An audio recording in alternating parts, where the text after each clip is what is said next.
Good afternoon. You're listening to the Inspirational Parent right here on your hometown station, KHTS. I'm Jasmine Urbina, your host, and I'm here in the studio with my dad and co-host, Alex Urbina. What's happening, Jazz? So today we're going to be talking about fault. Who's at fault? That's kind of the basis of our show. But before we started, I was looking at you like, what are you talking about? What? Because it's up for an interpretation, and my interpretation of it was, who's at fault? You as the parent or your kid? Because they have to take responsibility for the way that they're acting. So one of the things that you told me was there's a difference between fault and responsibility. So I want you to kind of distinguish that before we start. Yeah, absolutely. And the answer to the question that we put on Facebook or advertising the show today, who's at fault, the answer is no one. No one's at fault. And I want to break down the distinction between fault versus responsibility. Fault and responsibility depends on your come from. And a lot of times people say, what do you mean by come from? And in my book, The Inspirational Parent, I really elaborate what come from means. Come from is more about where you operate from, what side of the fence do you see or perceive or choose from. You're either choosing from love or from fear. And if your come from is from fear, then you're going to choose to see it as fault or blame. If you're choosing to come from love, you're choosing the power position, which is I get to take accountability or be responsible of. And so that's really what it boils down to. In every situation or scenario or event in your life, you got to ask yourself, where am I coming from? Where's the come from? It's like, do I see the glass half empty or half full? Am I pessimistic or am I optimistic? Where's your come from? And so your come from is coming from a powerful place. Then you're most of the time you're choosing from taking accountability or being responsible for even a small portion of being responsible. Like, you know, in an argument that you started and I feel like you brought this on to me, I can choose to blame you and be victimized by you and put you at fault for causing that argument. Or I can choose to look at how I participated in it, even if it was a small portion. How can I take accountability for it? I don't have to take 100% accountability, but can I take 10% accountability? Can I own a piece of that, a portion of it? Yeah, and I really like that we're talking about this topic because I feel like when we are doing our thing, you know, and every week we're talking about, for the most part, how parents can take responsibility for their actions and even their kids' actions. And I always, you know, want to point out to the parents that we are not trying to put any blame or any, you know, say anything that, you know, your fault. It's more of opening up the possibility that maybe there's something in your kid's action that you could take responsibility for. And, you know, I just have this picture in my head sometimes when I'm like, I feel like I'm scolding parents, but I have a picture in my head of someone driving and they're like changing the channel because, you know, they don't want to hear it. You never want to hear something that, you know, you're insecure about or something you think is wrong with you. And I'm not ever the kind of person to say, you know, this is right or wrong. And even when I start, you know, my little spiel, sometimes I'll point out that there's no such thing as good parenting and bad parenting. It's just, it is what it is. But let me say what I think as the teen or try to show you where we're coming from. So I always want to point out that I don't really necessarily think that your kid is ever blaming you for stuff. They are in a reaction sense, if that makes sense. We want to blame our parents. Oh, I can't go out tonight because my mom grounded me or whatever, you know, things like that. Instead of looking at ourselves and saying, I got in trouble, I did something wrong and I got grounded, I deserve it, this is my fault. Because we're 15, 16 years old and having that kind of mentality or that kind of understanding is way beyond us and way beyond our years. And I think parents expect their kids to come from that place, and that right there is that's already a mistake or its own fault if you're going to expect your kids to understand, you know, where you're coming from, because they're not, you know, 40 years old, they're not double your age, and they don't have all that knowledge and that experience. So for me, this topic is important because I'm constantly fighting between telling you guys the truth as the listeners and wanting you to like me and not change the channel. So it's a constant struggle, and I know I'm sure you face it all the time in training rooms with parents, and I'm just not that tough. Yeah, absolutely. In fact, I was speaking at an event last night to a handful of parents, and I start my spiel off sharing a lot of my story and my insight and my downfalls and the awakenings that I've been having in my conscious parenting journey. And then I get on the subject of sharing some insight from some of the kids that I've worked with in training rooms all across the world. And then I go on a tangent to really give some valuable feedback to the parents. And I even preface it with, some of you are going to embrace this and some of you aren't ready to hear it yet. But I need to say this because that's why I came here tonight. And so I start sharing that insight. And it never fails. I'll usually get one or two parents that will raise their hand at the Q&A section, and I'll get challenged. And they'll say, so what you're saying is it's my fault. And when I get that question, I immediately say that, one, I have compassion for all parents, and I would never blame parents or put fault on them for whatever the results are in their parenting or in their family or in their child's behaviors. Fault doesn't even come out of my mouth. I don't even use that word. However, I do speak about the possibility of parents choosing to take accountability or responsibility for the way that their kids are showing up in their life. And so it's a common misinterpretation where parents, when I'm speaking from that platform, will hear it as though I'm blaming them or I'm putting them at fault for their kids' shortcomings. And that's why I wanted to have a discussion about this topic, because there's a distinction between me blaming you rather than me opening up a possibility for you to step into a new choice of taking accountability from, maybe my kids are the way they are because I've allowed it. Maybe my kids are the way they are because I don't course correct it, or I've allowed them to continue to be like that and I never saw an opportunity to shift it or make it look a different way, or never learned the tools to be able to interact with that such that it doesn't continue going. It's just a different paradigm to come from, looking at how to take responsibility and accountability for the results rather than staying in the victim mentality of, no, this happened to me, rather than I played a part in it at some level. Yeah, and kind of going back to what I was saying about your kids, the way I kind of see it is, it's almost, I don't want to I don't want to call anybody out, but it's almost a little childish to listen to a speaker or even listen to us on the radio and who are really, we're just, for me especially, because I'm not a professional, I'm just forming an opinion, and I'm just sharing that opinion with other people so that they can kind of see it, pretend that the words I'm saying are coming from your daughter, pretend that they're coming from your son, is really how I see it. I'd never really considered that people are listening and getting upset with me that I'm like their kid who's blaming them.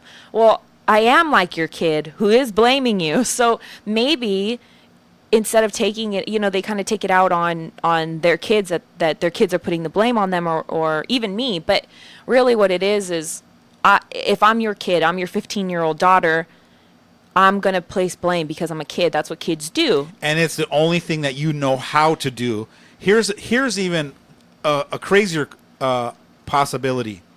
Someone taught you how to blame if you're 15 or 16 years old. I wonder who that is. Because your son or daughter didn't learn that just from, the next door neighbor. When your son or daughter was 3 or 4 years old, they didn't know what blame looked like. So somebody had to have taught our kids how to blame us and how to be the victim of us and how to make us at fault. So as a parent, if you're blaming me all the time, there has to come a moment where I have a realization and go, I wonder at what point did I teach her that she should be blaming me rather than learning how to take accountability from her side. Obviously, as a conscious parent, I haven't done that work. I haven't spent more times to teach my daughter or my son how to take accountability from her perspective, obviously more often. The way that we normally do that as parents is by modeling it. If I, as a parent, start taking accountability for 90 5% of all of our interactions, then of course my son or daughter at some point is going to learn how to take accountability on their side because I'm teaching it by modeling it to them. Yeah, and if you're kind of wondering what that looks like, how you taught your kid about blame, for me, it kind of goes back to, being a little kid and writing on the wall and mom and dad saying, "Who did this?" That right there is already, okay, who's about to get in trouble for Yeah. this, really? Like who's responsible for this, and who's gonna be the one that's gonna admit it? So I remember, me and my brothers and sister, me and my brother and my sister in our room, or even my cousins, and we're like, which one of you did this? Because I'm not going down for it, and it caused us to pin each other, against each other, and it's just a cycle that your parents taught to you and that you're teaching to me. And I think if I could just, as a kid, or as a, having a little bit more knowledge as a grown adult or a young adult, as a parent saying, "Oh, I hate that my kids blame me," or "Alex, why is this my fault? Why are you blaming me?" That sounds like a statement that a little kid makes, that a 6-year-old goes, "Why are you blaming me for this?" Instead of a responsible adult saying, "How can I be responsible for this?" Or, kind of, that's what I think it's supposed to be. It's supposed to be that reflection of almost everything that we say is just a possibility. So, you're not necessarily saying, "Oh, it's your fault that your kid got into drugs." You're saying, how can you take responsibility for how your kid got into drugs? Yeah, and I think the most empowering come from or question to be in, especially and that's a great scenario about when your kids start to get into drugs. It's more like, what part did I play between the time they were born until now, realizing that they're in this kind of behavior that's unhealthy for them? What part did I play in that? Who was I being, or who was I not being for them, that they felt that they needed to go outside of themselves to find something to comfort them or to fill this empty void inside of them?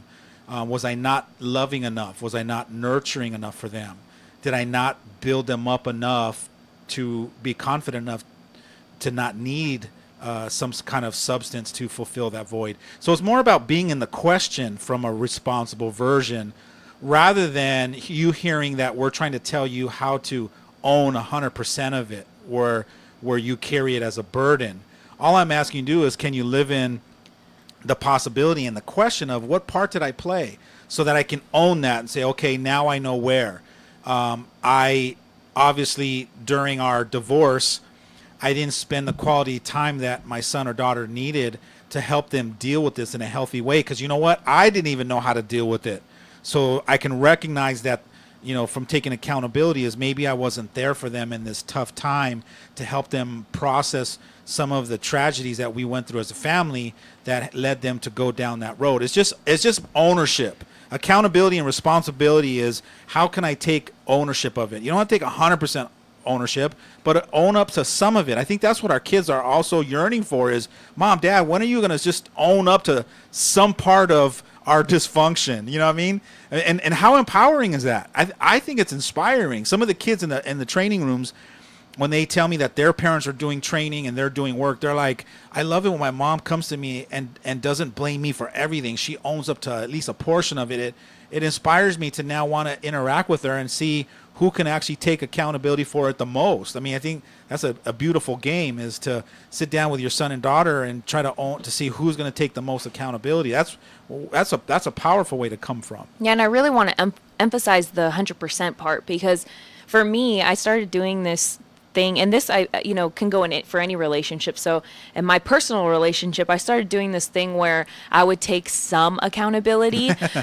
Well, some's a start. I mean, it's, So I would approach the topic, if I wanted to have this conversation about a disagreement, I would approach and say, this is where I know that I fell short, or this is where I made a mistake. I'm sorry for that. And hoping that in return, I would get something from him saying, you're right, this is where I fell short. And, so now my boyfriend does this thing where he flips it on me and he does it first. I'm like, dang it, that was my trick. Right. But, it's really interesting to see how just our dynamic of quote unquote fights go, because they don't really go. It's more of, no, it's my fault. No, let it be my fault. And we're pushing back and forth, because neither one of us want to be the one that turns their head and is like, "You're wrong, I'm right," because it's It's disempowering it in the is, and first place. It's not very powerful to be blaming somebody. yes, it's like, let me take the high road. You're the one that's supposed to. I came to apologize first. So sometimes we're in that place where we're fighting over who gets to be the one that went and fixed everything. So it's really interesting to see how that dynamic switched. And I know it's probably different with kids and everything, but just in our own relationship, where when you come up to me and say, "Hey, this is where I played my part," it's kind of like I'm sitting there like, ugh, fine. It's like you want to be mad at that person, but when they come taking responsibility, you can't. And then it's very hard. I mean, it's not impossible. I'm sure your kids might do it the first couple of times if you're trying this out, but it's very challenging to just go, "Okay, thank you for your apology," and walk away and not take any accountability, because they'll probably do it the first couple of times, but afterwards you feel bad. You feel like not a good person for not taking any accountability or not, following their lead. Yeah, and I want to really emphasize and open up a possibility and invite parents to take away the word fault out of your vocabulary. Take it out of all scenarios, because technically no one is at fault if none of us operate from the blame side. No one's at fault because of any certain scenario, because we live in a world where hopefully it's okay to make mistakes, because that's where we learn. But where you taint the learning opportunity for somebody is by bringing the word fault in. If you fault and blame, of course no one's going to want to make mistakes. Then you're wondering why you have kids that are afraid to get out there and get out of their comfort zone and take some risks. Because, God forbid, they make a mistake, they don't want to be blamed, or they don't want to be faulted for it. So if you want to start eliminating fault, or even using the word or insinuating blame or fault in all of your relationships, because it's so unhealthy and it's so damaging, it taints the space for anybody to learn and grow and discover. So if you decide that no one's at fault, it's all a learning process, and in life we're just here to learn. So we get to have permission to make mistakes in our relationship, and then learn how to forgive and learn how to own it and own up and take responsibility and forgive and say I'm sorry, and then such that we can move on to a new moment with a blank slate, with more trust, and then we can create an incredible relationship with each other where we're learning from each mishap or shortcoming or fall. In my experience, I realized that there are a lot of expectations that we have just as human beings, or at least, or I'm going to say from the I, because I know that this is true for me. There's a lot of expectations that I have out of my relationships. I expect my parents to be a certain way. I expect my boss and my siblings, to be a certain way. And one of the best advice I've gotten was actually recently was, my boss told me, "I feel like you expect me to be perfect and not make mistakes, but I can't have that expectation for you." So it made me realize that I make a lot of mistakes every day. 2 or 3 mistakes a day add up, especially when you're in relationships with people, and especially if you're expecting that other person in the relationship not to make any mistakes. So for me, I had a big wake-up call, a big realization that she was right. I expected her as my boss to be perfect. Same way I expect my parents to be conscious all the time and be perfect, but I'm not ever going to ever be perfect. They're not ever going to ever be perfect. So it's kind of like, if I know for a fact 100% that I'll never be perfect, why should I expect someone else to be? And really it comes from being unconscious. It's not because I'm dumb. It's not because I think that could ever happen. It's because I was unconsciously just have all these expectations. So for me, I can see how parents expect us to communicate all the time, always do our homework, never do drugs. They have expectations for us because they say, "I raised you better than that." And, so it's fair for parents to have those expectations, just like it's fair for me to expect my parents to buy me clothes, send me to school with lunch money. Those are realistic expectations. It's when we start becoming unconscious, I think we have all these weird expectations, like you can never make a mistake and you have to always listen to what I say. And so it's really interesting. It was really interesting experience for me to have that wake up call and realize that I have expectations all over the place. So I think as long as you can minimize, because it's not impossible, I mean, you can't really get rid of all your expectations, but as long as you can minimize that, maybe nobody could really be at fault. Sounds good. We have to take a quick break, so stay tuned for more of The Inspirational Parent right here on your hometown station, KHTS. Santa Clarita, bedbugs are taking over our city. They've invaded our homes, our businesses, and most importantly, our sleep. If you have suspicious bites that appear nightly, or have a bug that you need ID'd, your best option is to make one call to All Pro. We offer a 100% guarantee that your bedbug issues will be solved with heat in one treatment. No need to tent or spray your house with chemicals. Heat is all you need. Call 661-298-2200 or text me a bug picture to 661-645-0540. It's time to sleep tight again, SCV. There are fun kids events at the Church on the Way Santa Clarita. 2 to 5-year-olds meet at the Arc Room on Fridays for toddler exercise time. New moms come to the Church on the Way Santa Clarita on Tuesdays for a new, free Moms Fellowship. Support, friendship, and social events for moms and their babies. Visit tcotwsc.org for these and other exciting events at the Church on the Way Santa Clarita on Cinema Drive, or call 291-6000. When you want to pair the finest local craft and premium beers with a house special char-grilled tri-tip, MJ's Tap House Grill is just the place. Nowhere else will you find an upscale modern rustic barbecue with the latest in craft beers other than at MJ's Tap House Grill. Catch a game on one of the 9 screens and enjoy a cold one with friends. MJ's Tap House Grill in the Soledad Plaza. Delicious modern barbecue featuring local craft and premium beers.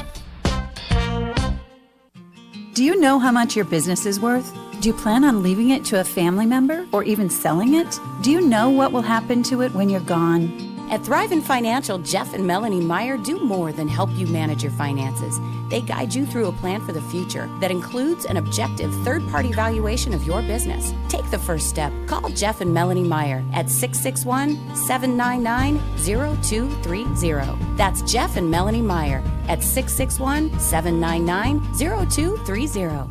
Kids Charities present Grace Fest featuring Matthew West. Saturday, September 16th at Palmdale Amphitheater. It's Grace Fest, presenting Matthew West, co-headlining with Big Daddy Weave. Jesus, I'm not who I used to Plus, We Are Messengers, Micah Tyler, For All Seasons, and more. Tickets as low as $15. Go to gracefestav.com or call 942-4111 for more info. Do you like to rock across Africa? Then the wait is over. Africa Rocks! Africa's Greatest Hits is now available at the San Diego Zoo! And who could forget 99 red baboons? Or the African-crested porcupine smash hit, I Got Quills to Pay the Bills! Hey, don't get too close. And the hits keep on coming. Africa Rocks has all your favorites from 6 different African habitats. Hungry like a leopard. Ibex is back. Harder, better, Fossa stronger. And a new track from Kendrick Lamar. Now, Larry. Yes, Chuck? A collection of this magnitude, I'd fly to Africa. Well, don't pack your bags, friend. Africa Rocks is only available right here at the San Diego Zoo. Wow, that really does rock. No, it Africa Rocks. Welcome to Africa Rocks, now open at the San Diego Zoo. Stay late for Nighttime Zoo, June 18th through September 4th. Nighttime Zoo is presented by your San Diego County Toyota dealers.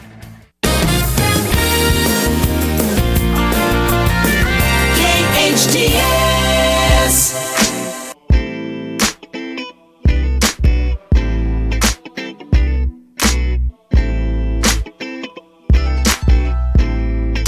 Welcome back. You're listening to The Inspirational Parent right here on your hometown station, KHTS. I'm your host, Jasmine Urbina. Here in the studio, Dad, you could stop dancing. Here in the studio with my dad and co-host Alex Urbina. Today we're talking about who's at fault. And by who, we're talking about the, your parent-child relationship. But in the first half, we kind of distinguished the difference between fault and blame and responsibility. So just a real quick recap.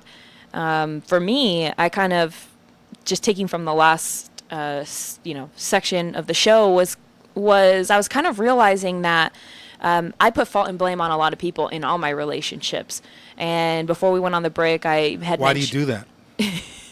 Okay, I'm getting to it. No, and the reason why I asked the question is because when I ask the question, it helps you reflect a little bit more and go down and find that golden nugget. Well, I kind of mentioned it before we went on the break. I said that I have a lot of expectations for people. So when they don't meet those expectations, it's their fault. They're to blame.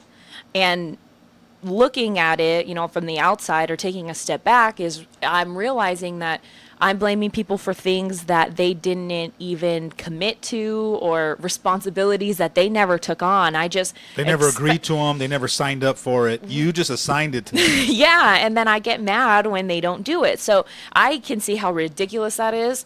However, I do it all the time. It's like an unconscious thing that I just constantly am doing. But I'm glad you said that because we're parenting like that all the time too, unconsciously. We're creating expectations for our kids that, one, they didn't sign up for, they didn't agree with it. And that's why I love coaching parents and asking them those questions, like, did they sign up for that? Or is this a rule that you made in your mind and you just assign them this job duty and they can't live up to your expectation? So what if one of your kids' chores every Wednesday, they have to take the trash cans to the street. Some reason they always forget. You as a parent, obviously are mad, and they come to a session with you and they're just beyond livid because their kid didn't take the trash to the curb. What do you say to that? Well, first I will do some work on having them take accountability for some portion of responsibility for what's going on. When they're willing and open to even get to that stage, then I look at, all right, what course corrections could you have made to make sure that your son or daughter is learning from the forgetfulness? Like, are you using the forgetfulness moments to be teachable moments? Or are you just reacting out of fear because they're not keeping their word, and then you're just now projecting all your fear and all your disappointment onto them? Because if you're doing that, all you're doing is perpetuating the dysfunction of them forgetting all the time. Or are you finding an opportunity to go, all right, Mike, come over here for a minute. What's going on, son? Like, you keep forgetting. So how can I support you? And are you being proactive in it? Is what I'm trying to ask my clients. Are you empowering them in those moments, or are you just dumping and projecting all of your disgust and your disappointment onto them? So when I ask them those questions and I paint that picture for my clients, they go, wow, I never looked at it like that. I never really gave myself permission to to see if I'm doing one or the other. And so once they start looking at it with a microscope, they can see that, yeah, I guess I am just reacting and I am getting disappointed because, and then I'm doing the air quotes now, if you're not on Facebook Live watching, they're supposed to know already.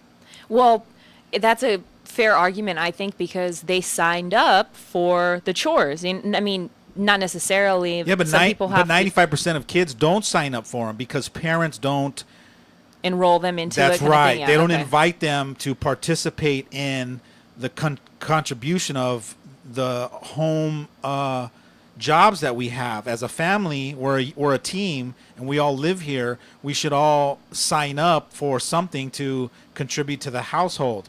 And so it's my job as a parent to enroll my kids into deciding that they're going to play their part. Once I got your buy-in as my son and daughter, and then once you see the value and then you choose on and you sign up for it, then now I can hold you accountable for it all day long because you signed up for it. Well, but a lot of times as parents, we just tell them this is what you got to do, right? I think some parents do that in a sense where they give you an allowance. You do your chores, and in trade, you get $10 a week to go out and do, with your friends. But a lot of people, because, I agree with this, because you live here, you have to do some chores and you have to help out around the house, so they don't do that whole enrollment thing. When we were growing up, when I was a kid, we did our chores because we were told. It wasn't until we were older that you and mom had to sit down with us, because we never did them. You and mom had to sit down with us and say, you're a part of this household, you're a part of the mess, even if it's not your mess, you're responsible for the dishes, you're responsible for the trash, you're responsible for sweeping, so everybody kind Well, of. we've tried every version from asking you like what do you want to do, like which part do you want to do, and I mean, we could do a topic on this for a lifetime, because I think one of the biggest frustrations that parents have is, how do I get my kids to just take responsibility? But I always go back to the parent, asking the parent. It's an enrollment game. It's also, I don't mean to cut you off, but it's also a kind of a monkey see, monkey do thing. That's right. I don't clean my room because you don't, not because. I mean, I'm a grown adult. I clean my room.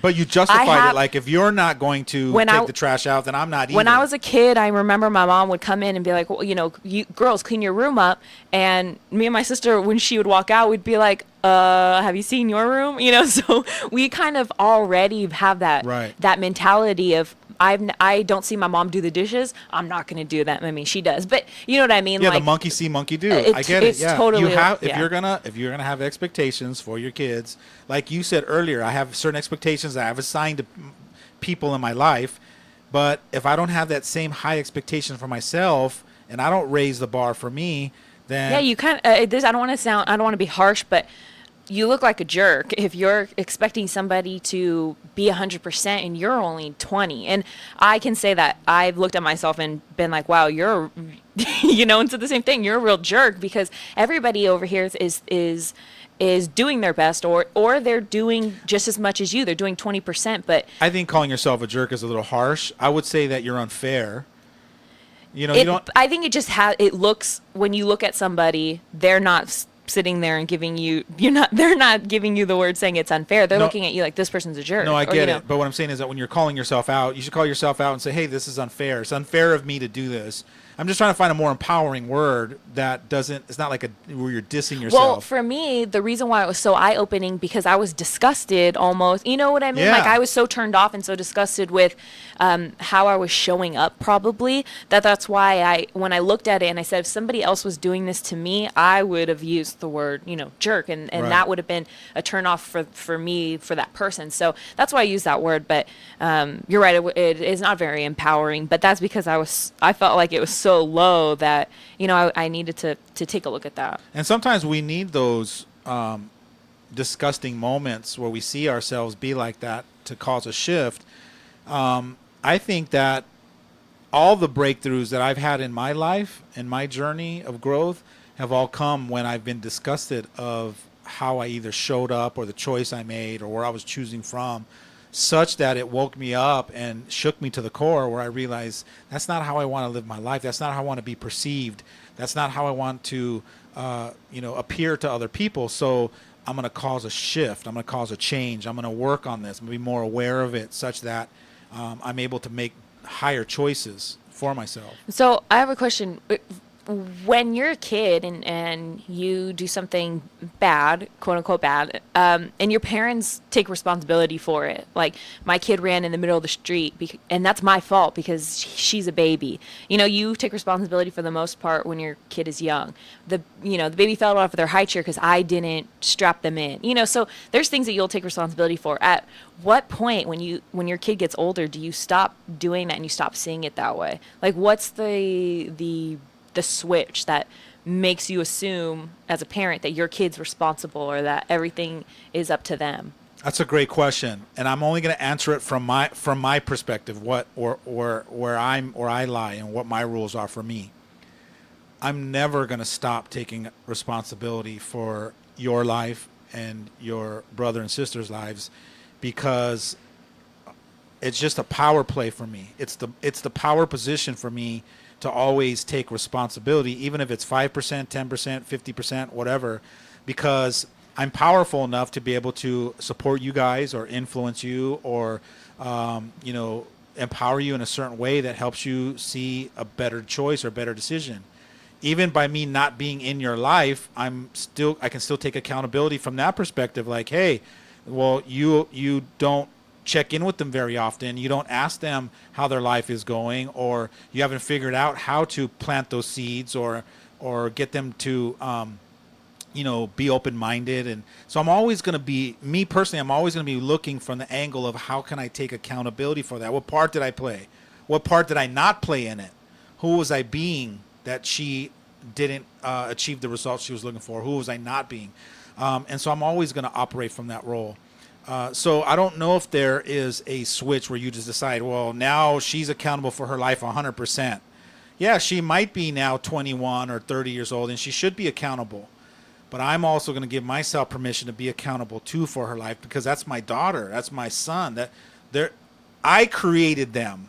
They didn't ask me to be born. I gave them birth. I brought them in this life to give me the jewels and the gems and the gifts and the blessings of having someone to love and someone to teach. I should be teaching them for a lifetime, not just up until they're 18 years old. But that's how I roll. I don't know how anyone else rolls. Everyone else has their own decision of where they think that they should not be accountable anymore. Well, I guess I can kind of see parents justifying age as a place where you're okay with letting your kids go off. Well, that's because in a society we've created a law that you're only responsible by law up until age 18.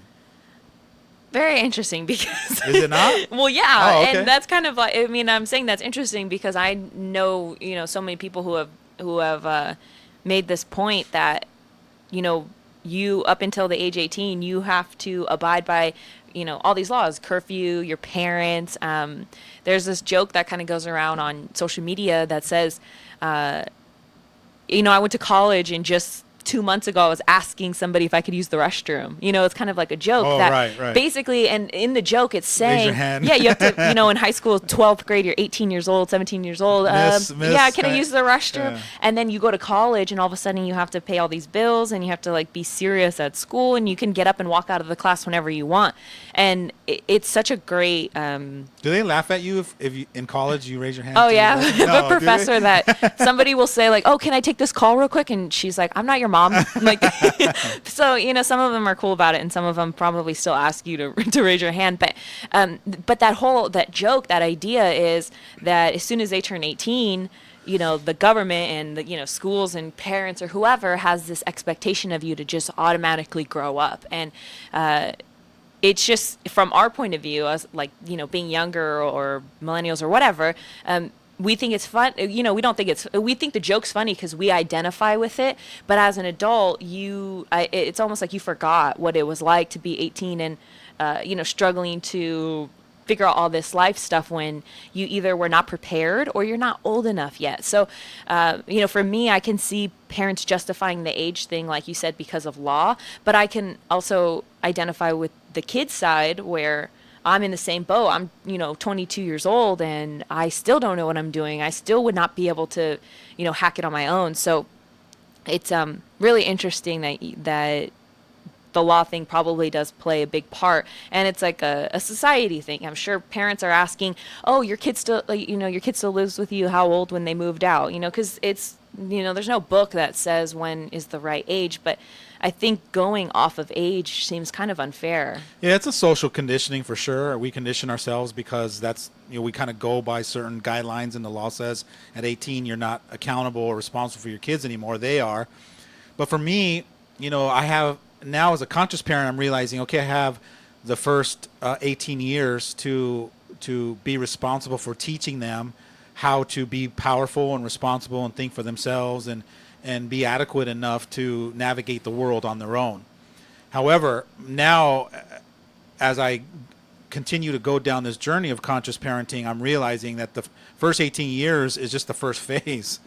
Because now it's almost like, all right, at work you get a review, right? Every year, hopefully you get a review and you look at what worked, what's working, what's not working, and let's make your course correction. So you keep growing every year.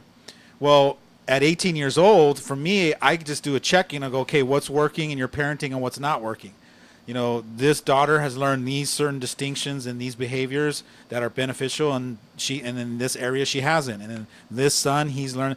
So for me, it's just a check-in and go, all right, there's still more work that I got to do to keep teaching and keep facilitating this process. So my son and my daughters continue to grow to develop in being powerful people and be leaders in the community and leaders for their families.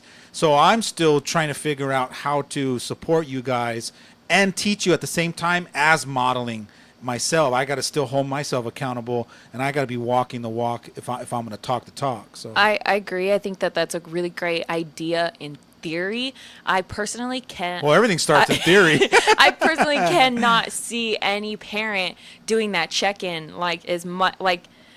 If you're listening, I'm sure you're great. I'm sure you're a great parent. I don't see any parent doing that. I barely check in with myself and say, look at yourself and see where, what categories you're great in or what categories you could do better in.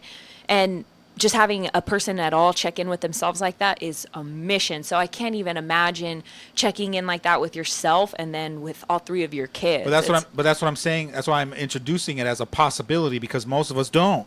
And I had for many years, but as I'm waking up and realizing and looking back and going, all right, these are the things that I can be doing for my parenting. Here's the big deal. We put more effort into learning and discovering and growing in our businesses so we can be successful and we can earn money and put food on the table than we do in our relationships. We have business plans to how to be successful in all these different areas of work and in business, but we don't have business plans for our parenting or in our relationships. But it's the same model.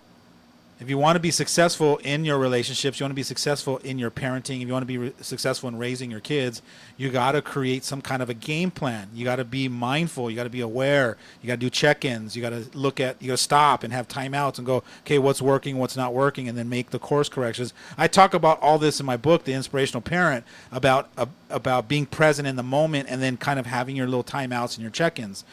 This is important. Otherwise, your parenting and your relationships are just going to default to just doing the best I can, and we're just going to be unconscious in that area. But yeah, you have a successful business, you make millions of dollars, and you have all these, great businesses, but you're probably suffering in your relationships. Your kids don't want to talk to you because, all these prices you're paying in other areas because you've only got the fundamental distinction about having a business plan just for your business, but you don't have a plan to have your family work. Sounds good. We have to take a quick break, but stay tuned for more of The Inspirational Parent right here on your hometown station, KHTS. Santa Clarita Philharmonic has begun its season of free concerts. The SCP is a non-profit community-based volunteer symphony orchestra comprised of local musicians from throughout the Santa Clarita Valley who are dedicated to providing quality classical music for the residents of the Santa Clarita Valley. Like the Santa Clarita Philharmonic on Facebook or visit santaclaritaphilharmonic.org for more information. Vargo Physical Therapy is the leading provider of rehabilitation treatment for the athletes, weekend warriors, and work comp injuries here in the Santa Clarita Valley. With 9 locations throughout Los Angeles, Vargo patients have access to the most effective rehabilitation equipment available, while also working closely with the best orthopedic surgeons and doctors to develop a comprehensive plan to get you back to your game. Now serving the SCV for over 17 years, it's no wonder why Vargo PT has been voted the best physical therapy clinic for the past 6 years. Go check them out at vargopt.com and let Vargo Physical Therapy help put you back together. Men, are you feeling tired, stressed, or just don't have the energy you used to? Did you know this could be related to decreased testosterone levels? Luckily, there's a safe, effective solution. Weeder Prime helps support healthy testosterone levels with clinically tested key ingredients. Just 2 capsules of Weeder Prime each day can help change your mood, energy, focus, body fat, and lean muscle. Feel the way you felt 10, 20, even 30 years ago. Rediscover your Prime with Weeder Prime. To find a retailer near you, visit WeederPrime.com. That's WEIDER Prime.com. Did you know that nearly 1 in 3 women will experience domestic violence in her lifetime? And in Santa Clarita, our community supports its own domestic violence center with a shelter home, 24-hour crisis hotline, and bilingual counseling programs. If you or someone you know needs help, we're here. The 24-hour crisis hotline number is 259-HELP. For more information, go to dvcsantaclarita.com because no one should tolerate domestic violence. 259-HELP. KHTS.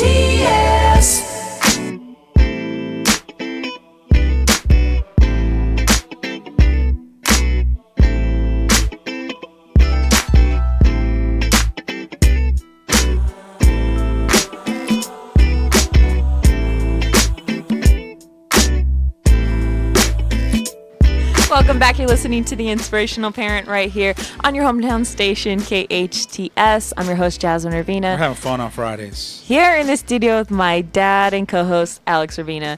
Today we talked about who's at fault, and if you missed any of it, go find us on Facebook No one's Live. at fault. This is my intro. This is my intro back in. If you missed any of it, find our podcast online at hometownstation.com or find our Facebook post at KHTS. Dad, you have an event going on this weekend, Evolve 2017. It's a big deal. People come from all over the world to Don't participate. roll your eyes. People come from all over the world. It's a big uppity up event. No, so there's a small percentage of people in the world that are excited to continue to evolve and become more conscious and more aware in all areas of their evolve, life. I get it. Yeah. now you understand. Evolve. So this event is this weekend. It's 2 days or one? It's actually day? Friday, Saturday, Sunday. And then also on Monday, I think there's a whole meditation yoga day where you get to spend that quality time with Dr. Shafali, who's the host, and just do one-on-one, group work with her. So. That sounds good. That's this weekend in Long Beach. I also understand that you have a very highly requested teen training going on in November. I do. Yeah, I've been since I've been doing these teen trainings here in my own community, I decided to do 2 a year. And so I usually do one right around February or March. Then I try to do one towards the end of the year. And so all year long, since February, I've been getting parents just asking me when the next training is, So we've decided a date. What's the date? November 11th and 12th. So Saturday and Sunday at SCVI Charter School. If you want to sign up, you can visit alexurbina.com. Yeah, or send me an email at alex@alexurbina.com. Or call me at 661-505-5021 and just let me know that you want to register your son or daughter. In case you don't know about my transformational teen trainings, they're phenomenal. They're very powerful, and they're such a profound wake-up call to kids that they get an opportunity to really realize for the first time in their life that, one, they've been playing the victim for a long time, so they get a really powerful wake-up call to realize that they've been giving their power away by blaming their parents. So it's a very powerful course correction to realize that they can take responsibility for their own life and that they should start doing it now, because they got a rude awakening for them when they get out into the world and they still want to blame mom and dad, and it doesn't work anymore. So speaking of blame, just like our show, what I realized my experience in these trainings, one as a teen, because I went to 1,000 of them being a teen, and I still plug in and find that a lot of the teens, they are playing that game of everything's my mom and dad's fault. And one of the things that you do is kind of open up the possibility that maybe your parents are going through some stuff too. Maybe your mom had a hard life. Maybe your dad's going, really busy at work and you have no idea what's going on, kind of thing. So you open up all these possibilities for the teens, just like you do for their parents. And it's really inspiring, one, to see you up there, but especially to see kids 15, 16 years old all of a sudden discover this like new power, and they're living on this mountaintop, and it breaks my heart to see them go home. But it's a really great experience. If you do send your kid, you might want to check out in January. You have an inspirational parent workshop that's going on January 20th and 21st, probably the same location. It is. And it's going to be an extraordinary weekend where we get parents that are committed to personal growth and self-awareness and just up the game of conscious parenting, such that they learn the tools necessary to really support their kids in a powerful way. When I was starting off as a parent, no one taught me how to really get to the next level and look at my own insecurities and help work those out and fine-tune those and tweak those such that I'm able to really inspire my kids to help reach their greatness. Yeah, and nothing really warms my heart as much as seeing the parents obviously come out and be that for their kids. It's even more for me, more inspiring, maybe because I'm a little bit older now, but it's more inspiring to see the parents do that because I've seen their kids. Some of them I've actually seen their physical kids in a training a couple months before just completely break down and have this experience, and then to see them come in and make that same commitment is so inspiring to me to I'm jealous. Obviously I have parents that are consciously working on themselves every day, but sometimes I'm like, I'm sitting there crying like, you're a great mom. So it's really cool to see the same family come in and do the work. So I have a question for you. When are you going to join me in my next either teen training or parent training? I would say it's been a long time. It has been a long time. So I did a relationship workshop not too long ago. Okay, and it's time for you to jump back in. You haven't been in one of my teen trainings for at least two years. It's time for you to get back in and contribute. You have such a huge gift. Hearing you on the radio, just sharing all your insight is so amazing that these kids deserve to get your insight, and you're so close to them, and you'd be such a great mentor. I think you can make a huge impact. I'd love for you to come back in. So I'm inviting you to step into the November training. Are you in? I am in. I'll be there. Are you in? Ready? Break. You can't be quiet on the air. Anyways, I will be there then. Teen training November 11th and 12th at SCBI Teen Charter Rabina School. in the house. I will think about the Inspirational Parent one in January, Okay, but sounds I'll good. probably be there too. Thank you so much for joining us today on the Inspirational Parent. We're here every Friday from 12 to 1 right here on your hometown station, KHTS.